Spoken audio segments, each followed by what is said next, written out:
আসসালামু আলাইকুম রহমতুল্লাহ। আমি এখন আছি আমুলিয়া মডেল টাউন গরুর হাটে।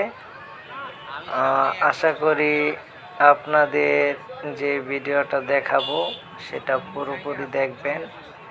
এটা হলো দ্বিতীয় হাসিলঘর, আর প্রথম হাসিলঘর এদিক দিয়ে গিয়ে একটু সামনে। আর আজকে কিন্তু এই হাটে প্রচুর কাস্টমার ছিল, আর হাটটা অনেক দারুণ, মানে চলাফেরা করতে অনেক ভালো।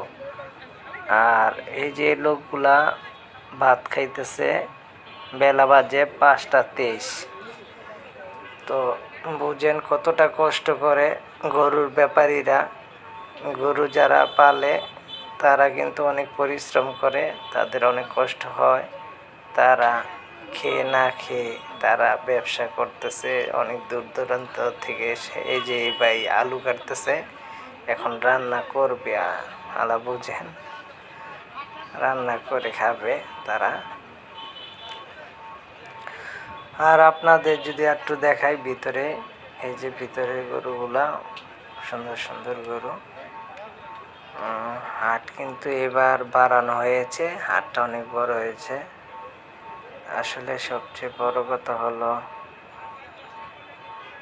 মানুষের সুখ। আর এই যে লোকটা টেনশনে বেরিয়ে টানছে, মানুষের সুখ যদি থাকে তাহলে এত কষ্ট করতে এত দূর আসতো না, নিজ নিজ এলাকায় ব্যবসা করে চলতে পারতো। আসলে পরিবারের জন্য অনেক কষ্ট করে অনেক মানুষ। আপনারা যদি বুঝেন তাহলে তো আলহামদুলিল্লাহ, আর না বুঝলে আমার কিছু করার নাই। অবশ্যই বুঝবেন, যেহেতু আপনারা একজন মানুষ। মানুষের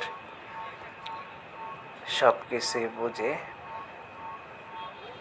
কিন্তু এড়িয়ে যায়। এই যে এই লোকগুলো ভাত খাচ্ছে, আসলে আমার খুব খারাপ লাগতেছে যে এখন 5টা 23 বাজে, অবশ্যই এটা দুপুরের খাবার খাচ্ছে। আর আজকে অনেক কাস্টমার ছিল এই হাটে, আপনারা যদি দেখতে পারতেন তাহলে খুব ভালো লাগতো। এটা হলো বিকেল টাইম, অনেকগুলো গরু বিক্রি করছে আজকে। আমুলিয়া মডেল টাউন কিন্তু প্রচুর গরু বিক্রি হয়েছে। আপনারা যদি সরাসরি না আসতেন তাহলে বুঝতে পারতেন না। যারা আসছেন তারা তো অবশ্যই বুঝে গেছেন যে কত গরু আজকে বিক্রি হয়েছে। এই যে এগুলো সব বড়া ছিল, সব এইগুলা খালি হয়ে গেছে। আর আমার গরু রাখছি একটু সামনে, আপনাদের দেখাচ্ছি। যে দেখেন, আসলে বালু তো, এখানে কোনো কাদা হয় নাই, চলাফেরা করতে খুব ভালো লাগছে সবারই। কাস্টমারও খুব বলছে যে না, এই যে হাটটা অনেক ভালো। এই যে এইগুলো হলো আমাদের গরু, এখানে 5টা আছে।